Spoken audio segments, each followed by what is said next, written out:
خضر سے شاعر کا پہلا سوال یہ ہے: چھوڑ کر آبادیاں رہتا ہے تو صحرا نورد، زندگی تیری ہے بے روز و شب و فردا و دوش۔ یعنی خضر کو صحرا نوردی اس قدر عزیز کیوں ہے؟ دراصل اقبال طبعاً صحرائیت اور بدویت پسند ہیں، اور اپنی اس پسندیدگی کے اظہار و بیان کے لیے ایک سوال کی صورت میں وجہ جواز پیدا کی ہے۔ صحرا نوردی کا اقبال کے بنیادی فلسفے سے گہرا تعلق ہے۔ اقبال کی شاعری کی بنیاد ان کا انقلابی فکر ہے۔ ان کے نزدیک فرد کی بقا، قوموں کی تعمیر و ترقی اور تسخیر کائنات کے لیے محنت پیہم، جہد مسلسل، کشمکش و معرکہ آرائی، سعی و عمل اور سخت جانی و سخت کوشی کی خصوصیات بہت ضروری ہیں۔ چونکہ ان اوصاف کی پختگی میں صحرا نوردی سے مدد ملتی ہے، اس لیے انہیں یہ عزیز ہے۔ جب انسان صحرا نوردی کے لیے نکل کھڑا ہوتا ہے تو وہ ایسے ذوق و شوق سے آشنا اور ایسی لذت سے ہمکنار ہوتا ہے جو اسے راحت و اطمینان اور عیش کوشی کی زندگی میں کبھی نصیب نہیں ہو سکتی۔ صحرا نوردی کو پرکشش بنانے کے لیے اقبال اب ایک پرلطف صحرائی منظر کی تفصیل پیش کرتے ہیں۔ اس منظر کا نقشہ یہ ہے: صحرا میں کسی نخلستان کے آس پاس کوئی قافلہ اترا ہوا ہے۔ یہ قافلہ ہماری دنیا کے لوازمات سے بے پرواہ اور سفر کے دنیاوی پیمانوں سے بے نیاز ہے۔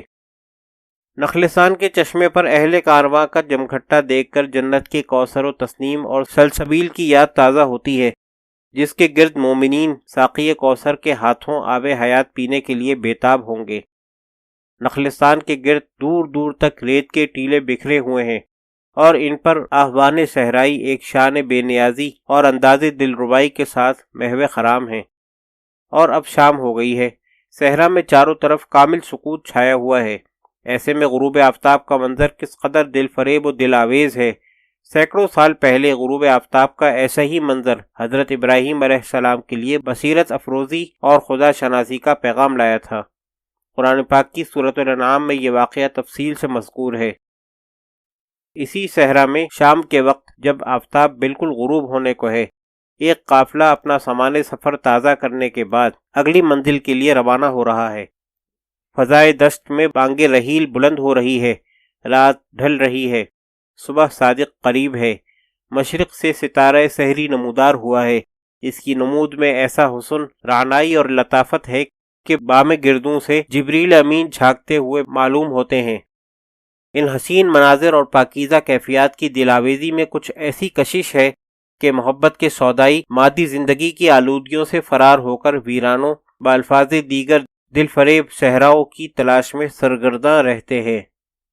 بدویت کا ایسا بھرپور مرقع پیش کرنے کے بعد وہ قاری کو اس نتیجے تک لے آتے ہیں کہ کسی کو اس صحرا نوردی پر تعجب نہیں ہونا چاہیے، کیونکہ انسانی زندگی اسی صحرا نوردی، سخت جانی اور سرگرانی سے عبارت ہے، اور حیات انسانی کا وجود انہی خصوصیات کا مرہون منت ہے۔ مگر اس سے قطع نظر اقبال کی صحرائیت پسندی کی کچھ اور وجوہات بھی ہیں۔ ڈاکٹر عبد الرحمن بجنوری کا کہنا بالکل بجا ہے: اقبال دشت حجاز پر مٹا ہوا ہے۔ عبدالسلام ندوی کے خیال میں اس کا سبب یہ ہے کہ دور اول کے مسلمانوں کا اصلی مولد و منشا صحرائے عرب ہے۔